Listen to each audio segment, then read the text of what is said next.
ഈശോയും മാർത്തായും കഫർനൗമിൽ. വിയർത്തൊലിച്ച് പൊടികൊണ്ട് അഭിഷേകവും ചെയ്തിരിക്കുന്ന ഈശോ പത്രോസിൻ്റെയും ജോണിൻ്റെയും കൂടെ കഫർനൗമിലെ വീട്ടിലേക്ക് തിരിച്ചു പോകുന്നു. പച്ചക്കറി തോട്ടത്തിലൂടെ അടുക്കളയിലേക്ക് കയറിയ ഉടനെ ഗൃഹനാഥൻ വളരെ പരിചയഭാവത്തോടെ പറയുന്നു, ഈശോയോ, ബെത്സദായിൽ വെച്ച് ഞാൻ പറഞ്ഞിരുന്ന ആ സ്ത്രീ വീണ്ടും നിന്നെ അന്വേഷിച്ചു വന്നിരുന്നു. സ്വല്പം കാത്തിരിക്കാൻ പറഞ്ഞ് അവളെ മുകളിലത്തെ മുറിയിലേക്ക് വിട്ടിരിക്കുകയാണ്. തോമസിന് നന്ദി, ഞാൻ ഉടനെ അങ്ങോട്ട് പോകാം. മറ്റുള്ളവർ വരികയാണെങ്കിൽ ഇവിടെ കാത്തിരിക്കാൻ പറയുക. പുറം കുപ്പായം എടുത്തു മാറ്റുക പോലും ചെയ്യാതെ ഉടനെ തന്നെ ഈശോ മുകളിലേക്ക് പോയി. നടകൾ കയറി മട്ടുപ്പാവിലെത്തി.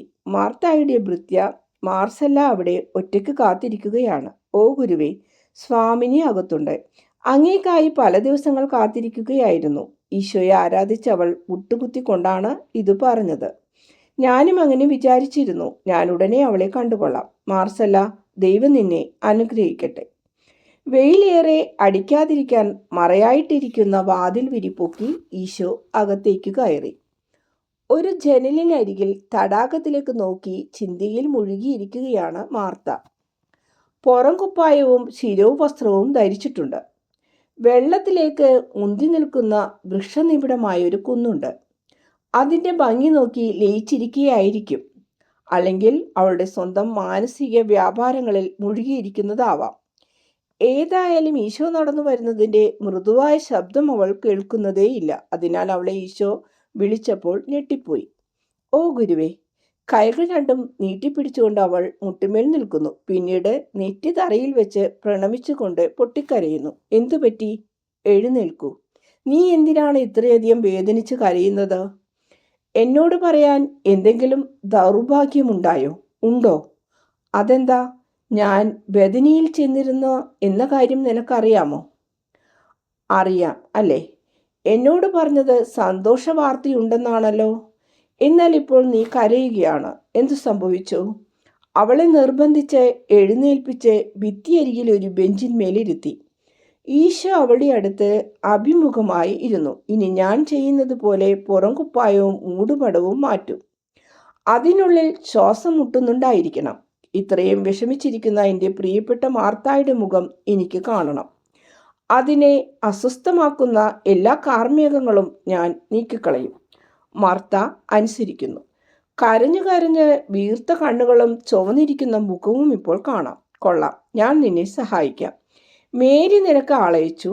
അവൾ വളരെ കരഞ്ഞു. എന്നെക്കുറിച്ച് അനേകം കാര്യങ്ങൾ അറിയാൻ അവൾ ആഗ്രഹിച്ചു. നീ ഓർത്തു അതൊരു നല്ല അടയാളമാണെന്നായിരുന്നു. അതിനാൽ അത്ഭുതം പൂർത്തീകരിക്കാൻ ഞാൻ വരണമെന്ന് നീ ആവശ്യപ്പെട്ടു. ഞാനിതാ വന്നിരിക്കുന്നു. എന്നിട്ടിപ്പോൾ ഒന്നുമില്ല ഗുരുവേ, എനിക്ക് തെറ്റിപ്പോയി. എൻ്റെ ആഗ്രഹത്തിൻ്റെ ആധിക്യം നിമിത്തം ഇല്ലാത്തത് ഞാൻ കാണുന്നു. നിന്നെ ഞാൻ വരുത്തിയത് വെറുതെയായിപ്പോയി. മേരി മുൻപത്തേക്കാൾ മോശമാണിപ്പോൾ. ഇല്ല, ഞാൻ എന്താണ് ഈ പറയുന്നത്? അവളെക്കുറിച്ച് ദൂഷ്യം പറയുകയാണ്. ഞാൻ കള്ളം പറയുകയാണ്. അവൾ കൂടുതൽ മോശമല്ല. കാരണം പുരുഷന്മാരെയും ഇപ്പോൾ അവൾക്ക് വേണ്ട. അവൾക്ക് വ്യത്യാസം വന്നിട്ടുണ്ട്. എങ്കിലും വളരെ ചീത്തയാണ്.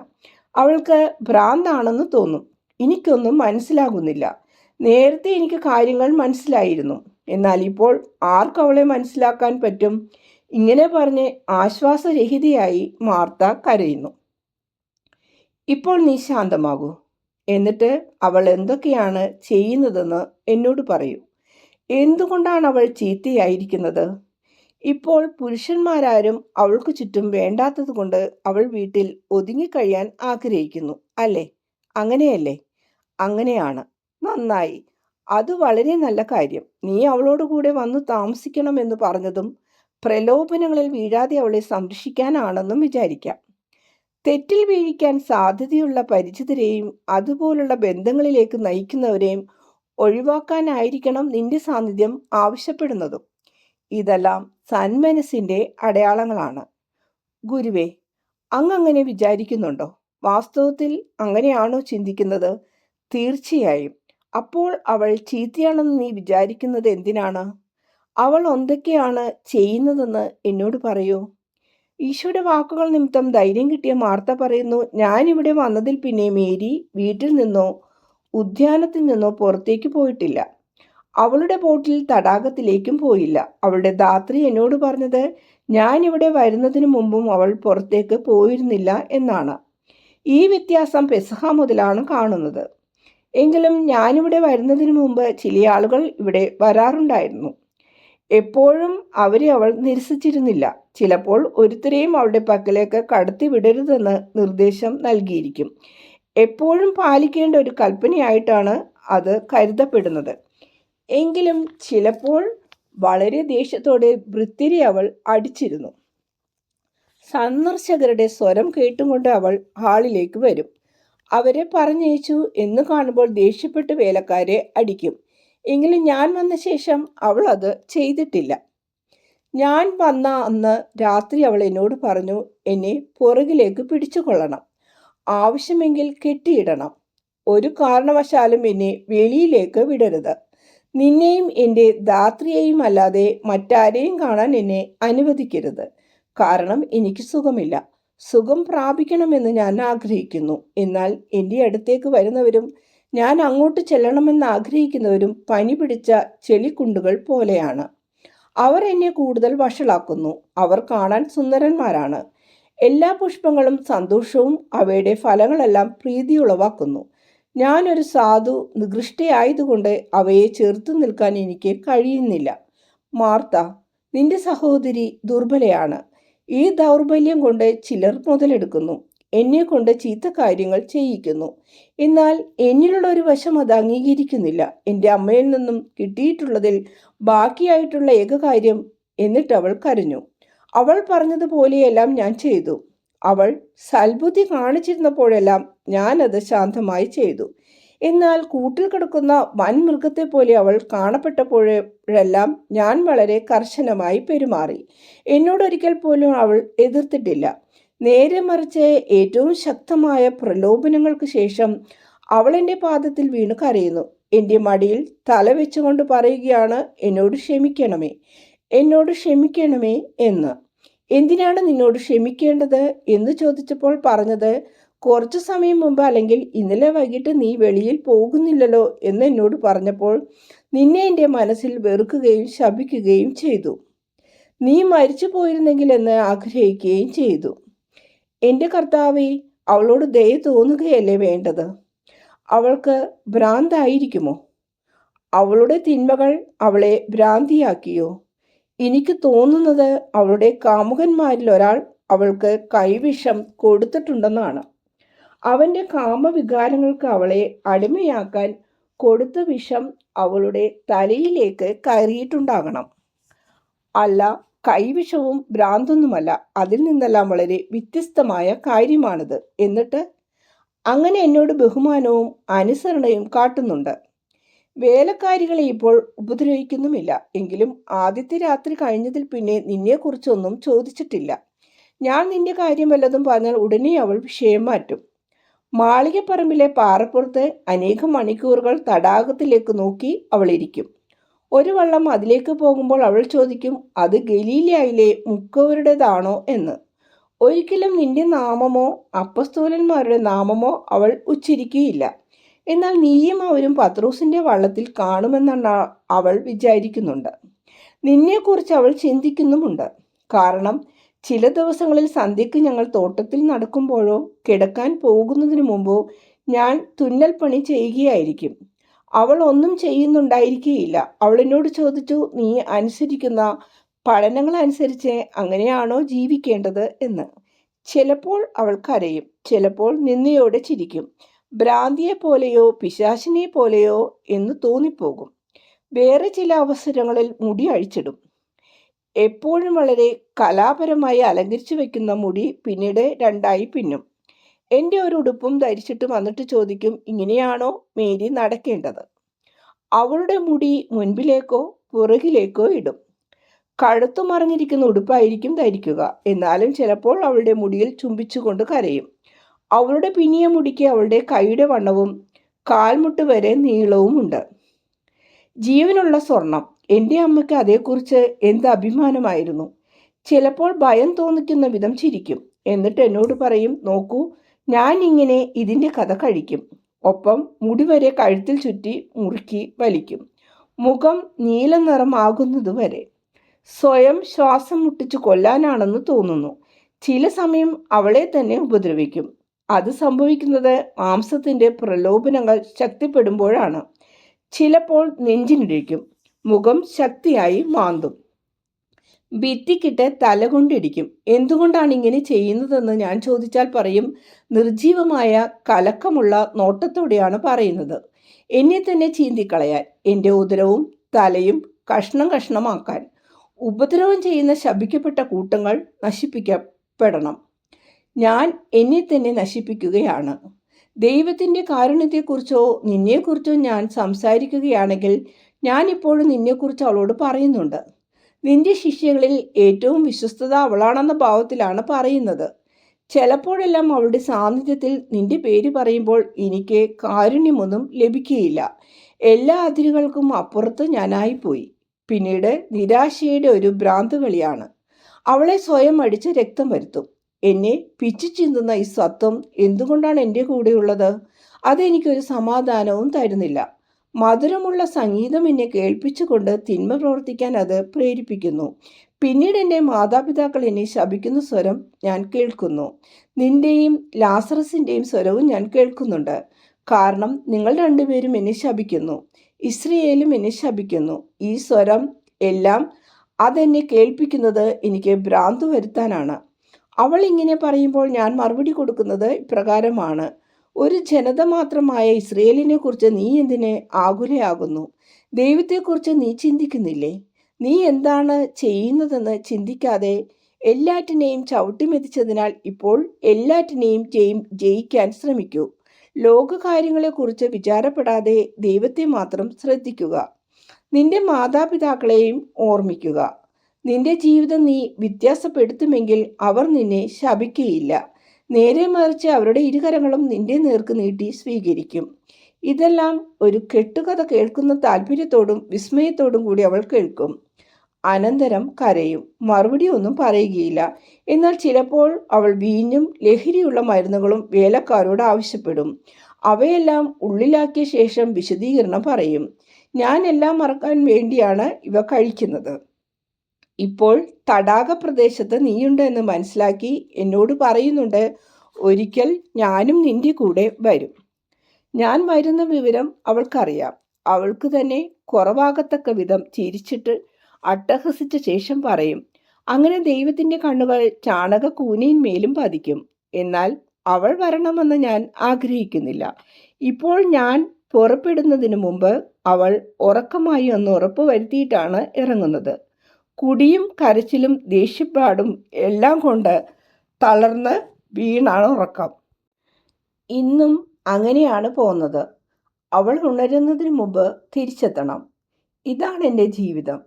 എൻ്റെ പ്രതീക്ഷയെല്ലാം തകർന്നു. അവൾ വീണ്ടും കരയും. മുമ്പിലത്തേക്കാൾ ദുഃഖത്തോടെ കരയും.